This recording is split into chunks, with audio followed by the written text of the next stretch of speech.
हमारे वृंदावन के लाला और श्री अयोध्या के राजकुंवर, दोनों में केवल मर्यादा में थोड़ा अंतर आ जाता है। वहां थोड़े मर्यादित रहते हैं ठाकुर जी, और एक एक नियम होता है ना, व्यक्ति पहले मर्यादा में ही रहता है। पहले जो आवे वो मर्यादा में ही है। राम जी पहले आए इसलिए मर्यादा में ही रहे, लेकिन मर्यादा की पूर्ति करने के बाद जब दोबारा आए बोले मर्यादा पालन करनी हो तो वहां जाओ। और यहाँ तो हमारे सब भाव देखो कैसे भाव हैं, तो फिर ठाकुर जी थोड़ी ऊधमों में आ जाते हैं। लेकिन श्री कृष्ण को आप मर्यादा पुरुषोत्तम क्यों नहीं कह सकते? वो भी मर्यादा, कौन सी मर्यादा तोड़ी ठाकुर जी ने? एक भी तो नहीं, सब मर्यादा में ही किया।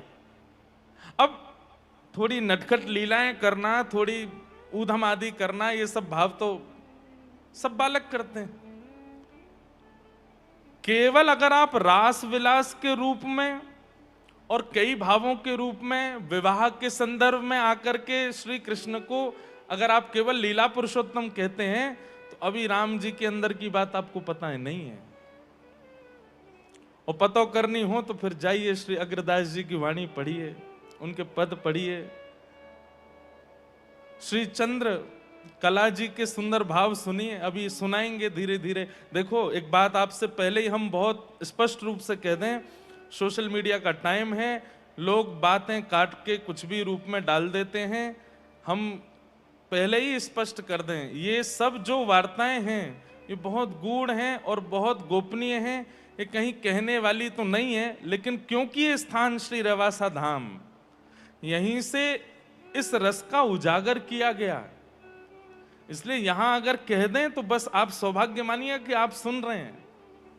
पर कहीं इन बातों को अलग ढंग से निकाल करके और प्रभु श्री राम की लीलाओं पर आप किसी भी प्रकार का भाव गलत रूप से मत ले जाइएगा। आपको भी अपराध लगेगा और हमको बताने का भी अपराध लगेगा।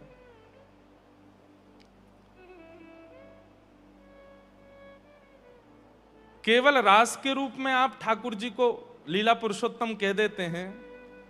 16,108 ब्याह हुए इसलिए श्री कृष्ण लीला पुरुषोत्तम हैं। राम जी श्री सियाजू के ही रहे और कोई ऐसी भावना उनकी प्रकट नहीं हुई, इसलिए उनको मर्यादा पुरुषोत्तम कहते हैं। तो हमारे राघव जी की अंतरंग लीलाएं हैं, कुंज निकुंज और निभृत निकुंज। कल महाराज जी प्रस्तुत कर रहे थे अपने भावों में कि श्री अयोध्या की लीला कुंज की लीला है, मिथिला की लीला निकुंज की लीला है, और श्री चित्रकूट निभृत निकुंज है। कुंज जहां लगभग सबका प्रवेश है, निकुंज जहां पे श्री प्रियालाल जी हैं और जिनको वे चाहें वे हैं, और निभृत निकुंज में कोई नहीं है, केवल श्री प्रियालाल जी का विलास है। कुंज निकुंज निभृत निकुंज, और तीनों रसों को गाया श्री अग्रदास जी महाराज ने, तीनों रसों का उजागर किया है इस रेवासा भूमि पर। इसलिए अगर वैसे तो हम भागवत की कथा ही सुनाएंगे, जब लगेगा कि कुछ भाव कहना चाहिए तो ही कहेंगे। आचार्य चरण विराजेंगे तो थोड़ी मर्यादित भावना रहेगी, लेकिन आप उसको किसी भी रूप में दूसरे पक्ष में मत ले जाइएगा। हमारे ठाकुर जी ने महारास किया, लेकिन 999 रास तो श्री राघव जी ने किए। 1000वां रास कर रहे थे, तभी जयंत ने आके विघ्न डाला, तब राम जी ने मन बनाया, बोले कि अभी ये 1000वां पूरा नहीं हुआ, अब सीधे जरा भंडारा वृंदावन में करेंगे। तो 1000वां रास वृंदावन में हुआ, 999 रास तो श्री राघव जी ने किए हैं। उसकी जो पूर्ति सहस्त्र की हुई है वो वृंदावन में, इसलिए वो महारास हुआ। अब आप सोचिए, महारास जब जैसे ही प्रारंभ हुआ तो कहते हैं यमुना भी नाचे, गंगा नाचे, नाचे नदीगण, सूरज भी नाचे, चंदा नाचे, नाचे तारागण, क्योंकि मन मेरा बन गया सखीरी पावन वृंदावन। ये सूर्य, चंद्रमा, नदियां, वायु, पवन, वृक्ष, ये तैयार बैठे थे क्या पहले से ही? अरे ये प्रतीक्षा ही कर रहे थे, उस अधूरे रस की प्रतीक्षा कर रहे थे जो त्रेता में अधूरा रह गया है। और जैसे ही द्वापर में वही श्री राम कृष्ण बनकर के आए तो मानो जैसे सब तैयार बैठे हैं कि रास हो और हम भी नृत्य करें। अरे कहां तक कहें, देवादिदेव महादेव दौड़ करके आते हैं कैलाश से और वृंदावन में आकर के गोपेश्वर बन जाते हैं। एक बार के देखने में इतना प्रभाव नहीं हो सकता, ये 999 बार देख चुके थे पहले, इसीलिए इनका चित्त इतना प्रेममय हो चुका था कि जैसे ही ठाकुर जी ने वृंदावन में रास किया तो कोई भी देवी देवता स्वयं को रोक नहीं पाए, सब आ गए और महाराज हुआ।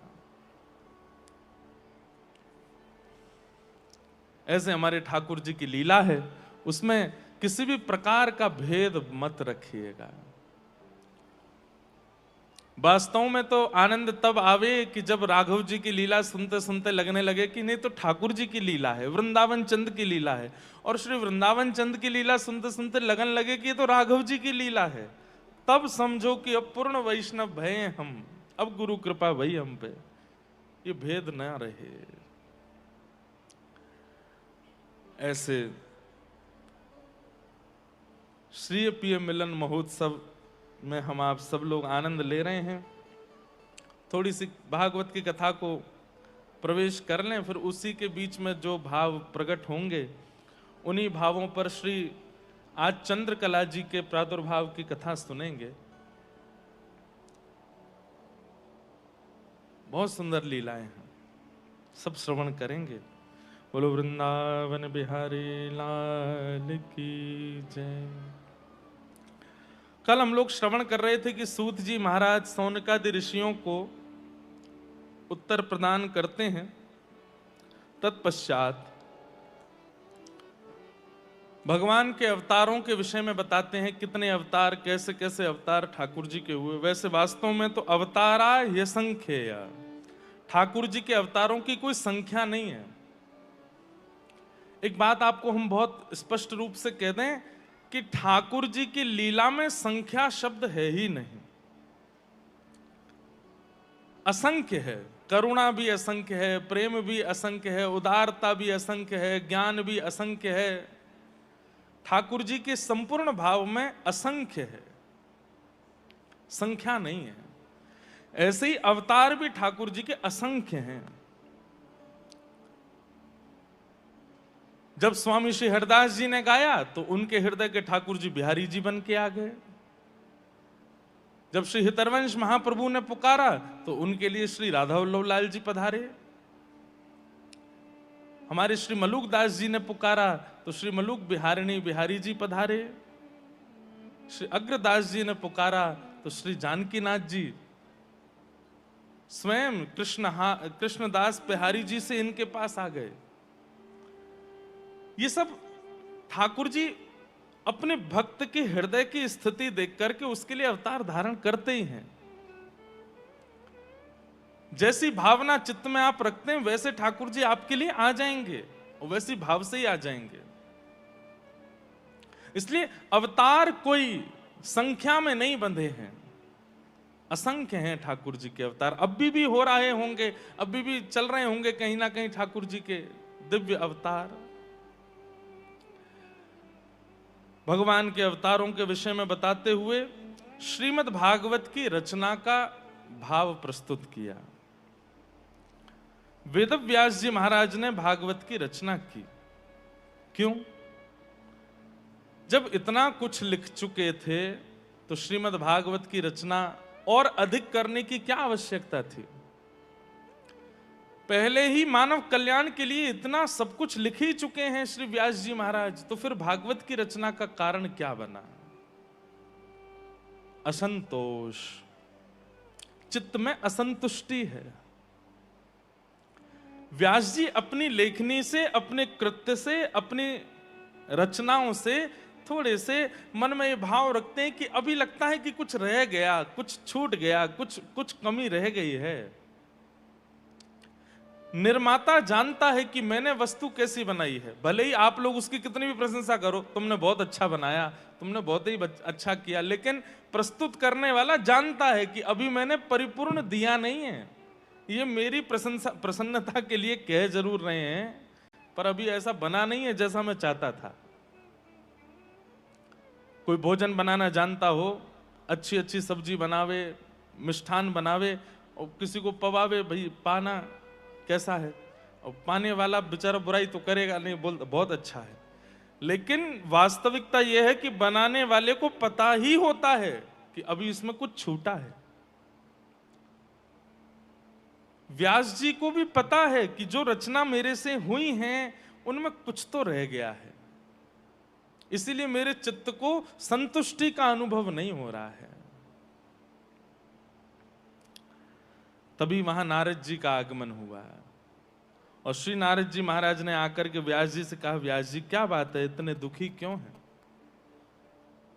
व्यास जी ने कहा, देखिए इतनी सब रचनाएं की पर मेरे चित्त को शांति नहीं है।